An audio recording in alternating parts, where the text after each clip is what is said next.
Welcome to Relish Books. Today is my Friday Jane Austen review, and today I'm talking about Emma. So I feel like I've just been saying this every video except for Mansfield Park, but I started with Sense and Sensibility, and I was like, oh, it's so good. I feel like maybe this is the best one. Then I read Pride and Prejudice again, and I was like, I hate to admit it, but it's better. Mansfield Park is a low point for me. I know there's some people who really like it, but I just think technically it's pretty weak, in my opinion. And then Emma. I really don't know if Emma is my favorite. Do I like it better than Pride and Prejudice and Sense and Sensibility? I'm not sure. It's so hard to compare them. Way harder than I thought it would be. Because, looking back, it seemed hard to compare them. I was like, well, if I reread them, I'll probably be able to better. And it's been really hard. Those three are all so good. Her writing, though, definitely grows throughout the three. I blame Mansfield Park on not being as well written in that she started it much earlier than Pride and Prejudice and Emma. After Sensibility, that was the one she was working on. So I kind of blame it on that because it has a lot of character development problems for me and stuff like that. Whereas Emma, whether you like the story best or not, it is her best written book up to this point, I think. Just undoubtedly in my mind, and has the best character development. It is the most subtle of her novels, the most in-depth and clever with her characters. I think she dives the deepest into these characters and their complex natures. She was a little she kind of puts people in little boxes, and she still does it in Emma, but we get to go much deeper. If you think about a lot of her characters in a lot of her books, it's like, okay, this is the way this person is, and they seem to be kind of confined to that. And while they have changes of mind and changes of heart, and they have to overcome these things, their natures, they kind of have this nature that's just naturally the way they are, and that's kind of what they have to work with. That's the same in Emma, but like I said, we just get to go much, much deeper. The passages of dialogue that so many characters have in this book, the dialogue is really good in Pride and Prejudice too, but Emma takes it to the next level where we get to really know these people. And something that I love about Emma is, again, it's in all of her books, but I feel like this is just where it comes out the most, is you have this deep introspection. You have Emma as she's trying to change, to really have to become self-aware and to face some of these problems in her character and in her judgment, that I think is really rare for a lot of modern books. Again, that's why I love older books. They're so deep and thought-provoking, and I love that. This book, Emma, was written over 200 years ago, and it is still so fresh. We may think that the language is a little bit old. Obviously, social forms change, settings change, circumstances change, but human nature has always been the same and always will be. And we see that in these characters. Something a little bit about circumstance, something that comes out in Emma, that comes out, I think, more strongly to me than in any of her books, because we're having a little bit of a different perspective on it. She's always dealing with class, and she's always dealing with situations. She's always dealing with marriage is a large theme of all of these books, and marrying somebody equal to you in nature and character, but also in status. And in the other books, it was a lot. It was a lot more it feels a lot more realistic to the modern reader, I feel like, in the other books, because it was always so clear that when somebody was unsuited because of rank, they were also unsuited in character. And so we kind of accept that easier. And that's kind of the same in Emma, but you have more of, because Jane Austen is very critical and very modern thinking in a lot of her ways, a lot of her criticisms of the times. But you have in Emma some of these moments where Jane Austen herself, and it's upheld as right, that there are true disparities between rank. Like Harriet's father, turns out that he's a tradesman, and kind of the horror a little bit that Emma feels of that, like she was promoting him being with these people that she would have been so far beneath, not because of her character, but because of her parentage. And so you really feel an actual problem, not just in the book, but with the time period that Jane Austen herself was in, that this truly was her mindset, that, you know, the gentility were above the tradesmen, and that they were above them in rights, and just that they were the superior class. And so obviously I have a problem with that. That is, I don't agree with it, but this is the time period that she was writing from. This is the way that people thought. And you can just appreciate how forward thinking she was in a lot of her ideas. But she did still have that mindset of class and inequalities between people, unfortunately. There's also small mention. I noticed reading it this time. I don't remember noticing it before. There's a small mention. I don't know at this time period. I don't know exactly what date the book is supposed to be in. I don't think it ever says. There's just a general time period. So I don't know whether slavery had been abolished in England yet. She does make mention of it, and it's kind of seen as like a time period when most of the gentility were for abolition. Whether that had happened yet or not, I'm not sure, but you very clearly get the sense that Jane Austen is for abolishing slavery, and her characters are. It's just like a small mention, but that was interesting to note because it's something that's not, it's not part of the culture that's addressed in any other anywhere else. So just to have that mention of that, to know that that's something that's going on in the time period of the characters, was interesting. So Emma was actually the last book that Jane Austen published in her lifetime. She died not too long after its publication. I guess Northanger Abbey and Persuasion were already completed. They just hadn't been published yet. They were both published after her death. So I don't know. We think of like Persuasion as being her last book that she wrote, but it's actually not. It must have actually been written either before Emma or during or very shortly afterwards, because she was working on a different novel at the time that she died. So I've heard people say critically that Persuasion is her best work because it came last.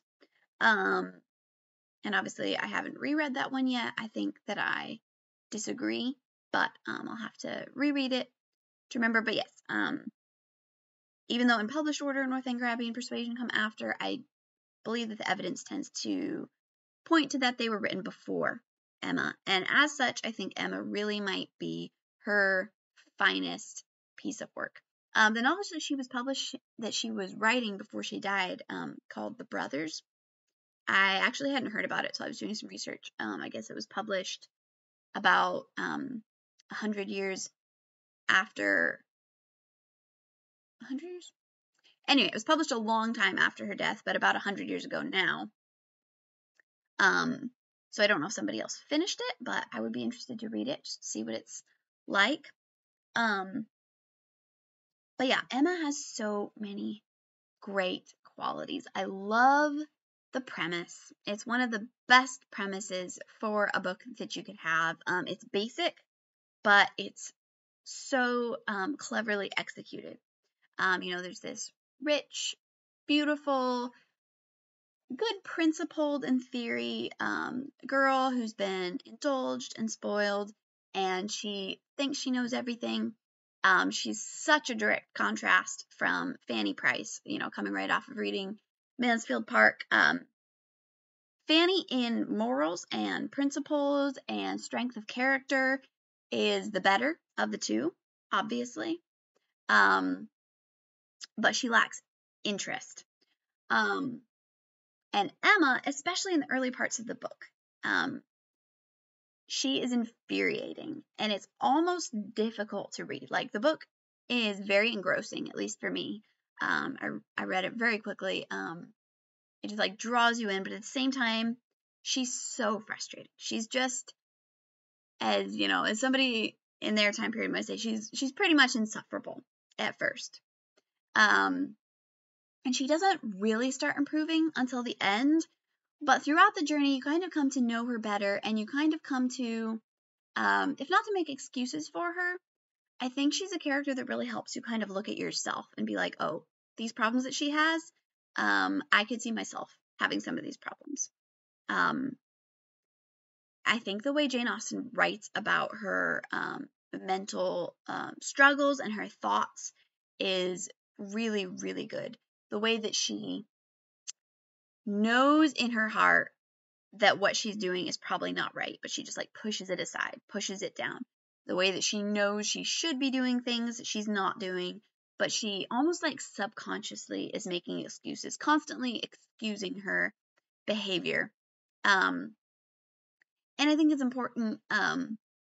She's a great example as a character of like, just because you have good principles and you're good-hearted doesn't make you a good person. It's how you act on those things, which of course is contrasted by Mr. Knightley, who's trying to encourage the best in her, trying to encourage her to do better and to get the better of these problems that she has. But he doesn't really know how to go about it. He's a very blunt, straightforward kind of person, and I don't think that's a flaw. Mr. Knightley is kind of the perfect character, but he's not annoying as a perfect character because he's such a contrast to Emma.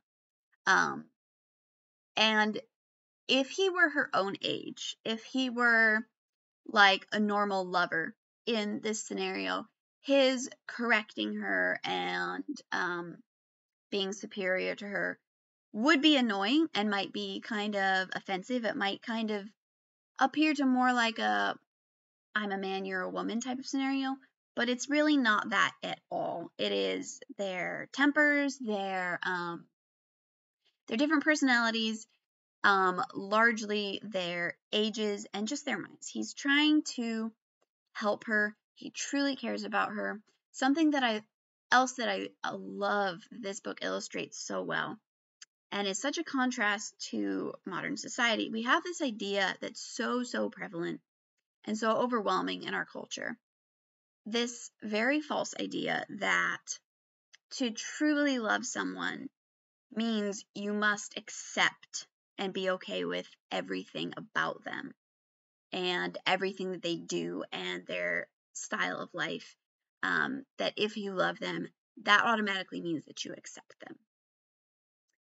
And that is such a contrast to what this book is truly showing so well, that true love desires what's best for a person and suffers when it sees that person making wrong choices, when it sees them doing things that will hurt themselves and hurt others ultimately. So you might say, well, Mr. Knightley should just accept Emma for the way that she is because it's in her nature to be this way. She has high spirits, she's just a very independent woman. He shouldn't put her down. But it's because of his love for her. He loves her better than any of the rest of her friends around her who are flattering her and telling her that she's wonderful and perfect and can't make a mistake. His love for her is far deeper and far more selfless and sacrificial. He will try to do what's best for her, even if it's going to make her angry at him. even if it's going to hurt him, he will try to help her see what's right for her own sake, not at all his own. And that's such an example of true love that is such a contrast to everything that modern culture would tell us about love and acceptance. And at the same time, he sees her flaws when nobody else does. He sees how flawed she is, and yet still he is deeply in love with her. And I just think that that's really beautiful. She annoys me to the point where I kind of feel like he's too good in loving her almost, because she is so frustrating. But I think if there's something that the book misses, it's that we can't really see her as she would be to like be with as a person, because she is very charming and she is very she's fun and bright and lively, and that is what Mr. Knightley wants in a woman. He does love her independence and her he does love her nature and her character. He just wants her to be the best that she can be, which I think is so beautiful. And again, he has this right to tell her these things that a young lover wouldn't, because he has been such an old family friend all her life, and has always tried to do what's best for her. And deep down, even when she gets upset with him at times, deep down she knows he wants what's best for her. She knows that he loves her. That's the other thing. You can't just go pointing out, you shouldn't just go pointing out all the wrong things about a person if you don't know them well, and if they don't know that you deeply care about them. Because pointing out somebody's flaws is not going to do anything, it's not going to help, unless they know that it's coming from a place of love. And so I think that's important too, that it doesn't feel like he's just this, if he's this character who had just shown up and seen her problems and been like, hey, you have these problems along with all your good things, that wouldn't have been appropriate. But coming from someone who knows her better than anybody else, I just think it's a really, really great love story. Again, he is a bit of a perfect character. I could see some people having a problem with that maybe. That Pride and Prejudice is so good because it's like balanced. They both have to change so much. I think Mr. Darcy actually changing more in that storyline. But I like that, again, compared to this one, because this is different. In this story, it's Emma who has to change the most.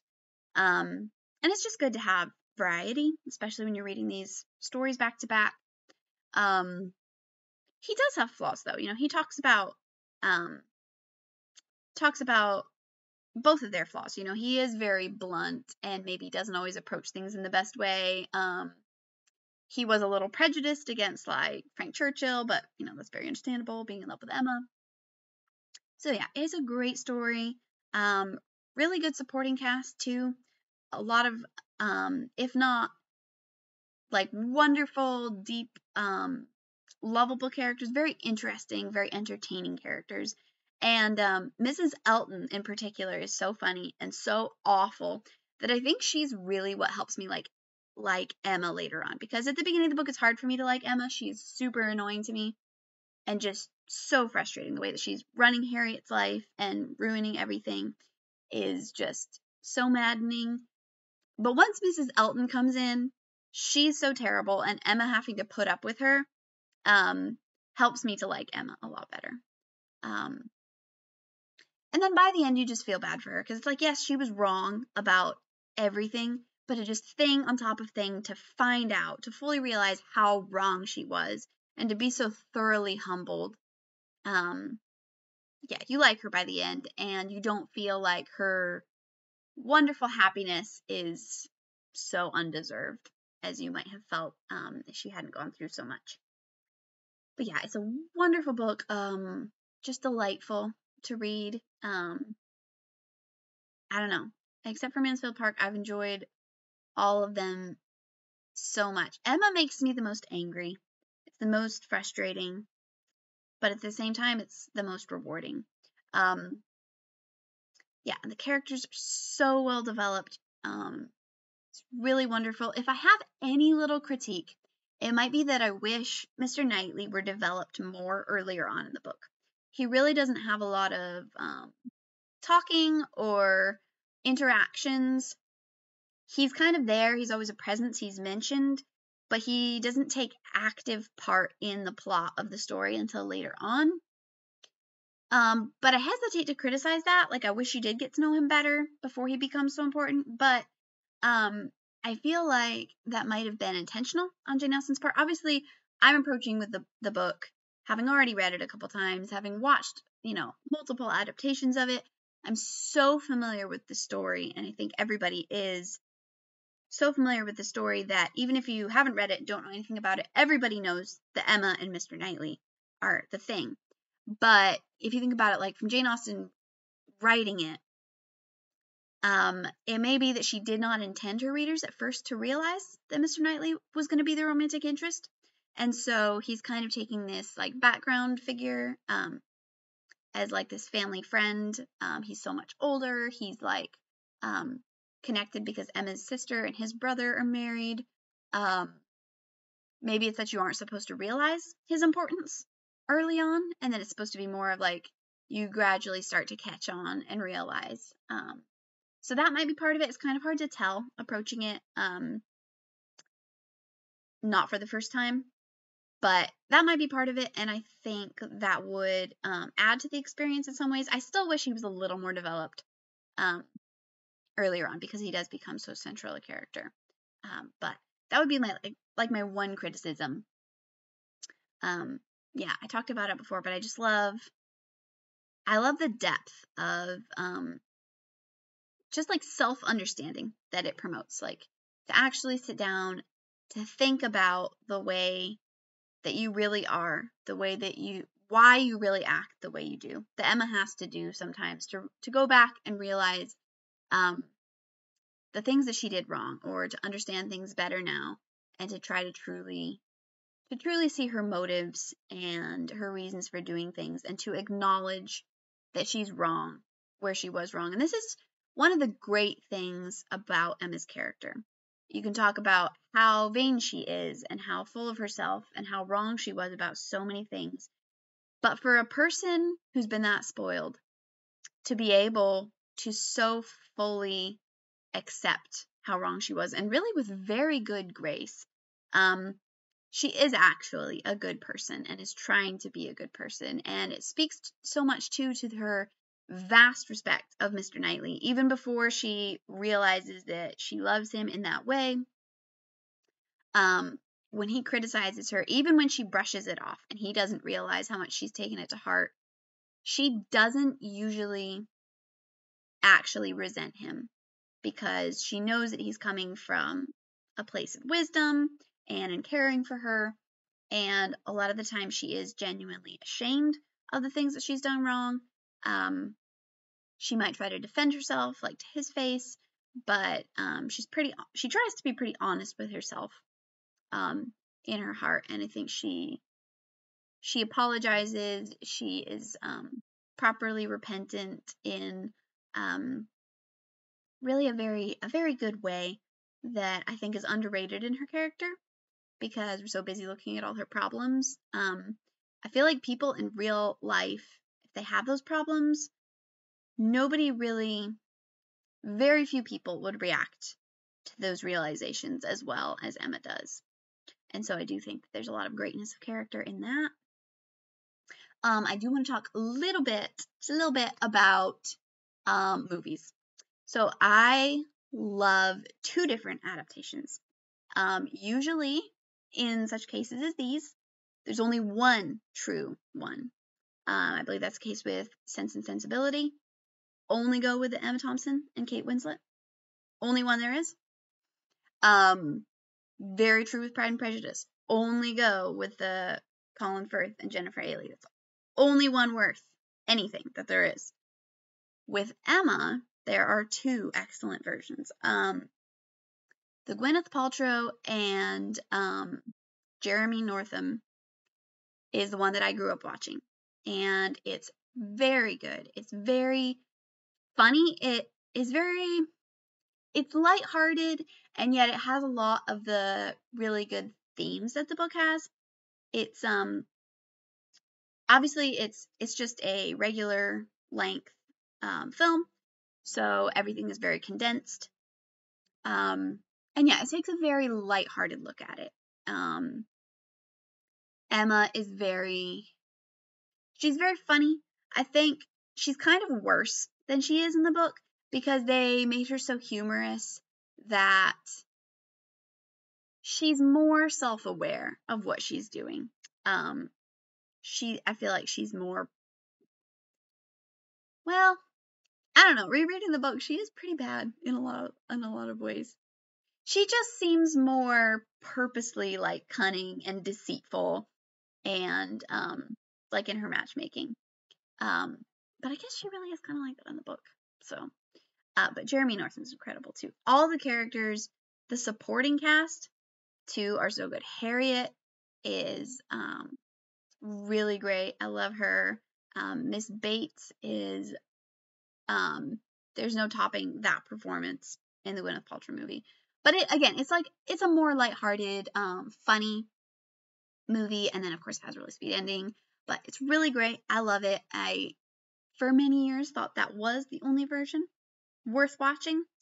And then I found through a friend the Romola Garai and Johnny Lee Miller version. Hope I'm saying her name right. But it's a BBC miniseries, and as a representation of the story, it's even better. The big flaw that it has, it departs from the book in a couple of weird ways. Of course, it's not perfect. Both movies do, of course, on various points. But in general, it's much more true to the book. Obviously, as a miniseries, it has time to develop a lot more, to develop the characters more deeply than the other movie. The biggest problem with it is that while Romola Garai and Johnny Lee Miller are wonderful as the leads, pretty much the entire supporting cast is very, very pale in comparison to the supporting cast of the Gwyneth Paltrow version. Harriet is super annoying and blah. Robert Martin is so blah. Miss Bates can't be compared. I think Jane Fairfax is a little better. I don't like Frank Churchill in either one. Mr. and Mrs. Weston, I do not like them in the Romola Garai version. The Gwyneth Paltrow one, they're really good. So, like, the supporting cast is very blah. But, like, it's about Emma and Mr. Knightley, really. And they deliver such amazing performances. Romola Garai really brings, and again, it's her own version of the character. It's not quite like the version in the book. But she brings so much warmth and like real life to the character, where you see her flaws and they're so frustrating, but she's also lively and charming and beautiful and good, and you really like her, while at the same time being so frustrated with her. And I think Johnny Lee Miller, what I like about his performance, like Jeremy Northam is wonderful, and he's like the perfect gentleman, no flaws. He's perfect, and he's wonderful, and I really like him in the role. But Johnny Lee Miller brings more of, I think maybe a little closer to the book, in that he's not quite as perfect. He has a little bit more of a grumpy disposition, maybe. He's more blunt, more, a little more prone to get frustrated and show anger. But he feels so real. And as you get to see their relationship really develop over time, it's so enjoyable. Really, really great. I think also the one supporting character that is better is Emma's father. He's basically non-existent in the Gwyneth Paltrow version, and Michael Gambon does really great in the Romola Garai version. So they're both really, really good. I would recommend either one or both. Yeah, they're both really good. Which is, like I said, that's very rare. Usually there's one true version, and these are both really good. Have different strengths for sure, and so it's fun to like compare them and to see which which things were closer to the book. There's a couple things that both the movies did that are not in the book, which is kind of weird. It's like, whose idea was that? Because they happen in both movies that never happened in the book. So that's a little odd, but both versions really great. And to be honest, I feel like it's this way with all of them. I love the book more because I love the movies so much. The characters are much more real for me in that way. And like as I'm reading it, I can kind of supply this whole like real life feeling to it that the movies bring. So I don't know. There's some bias there. I would still really love the book, but probably not quite as much if I hadn't watched those so many times and had them be so familiar and nostalgic and just really, really great. So anyway, since this is my longest video talking about Jane Austen, maybe that means Emma is my favorite after all. I'm not sure. It's so hard. And again, it is a bit of a lighter, has lighter themes. Everything kind of just wraps up and turns out better than in some of the others. Yeah, definitely more lighthearted and at the same time a deeper dive into the actual personalities and characters of the people. So yeah, just excellent book. So yeah, my next video will probably not be as long because Northanger Abbey is very short. So I will see you with my review of that one next week. Thanks for watching. Bye.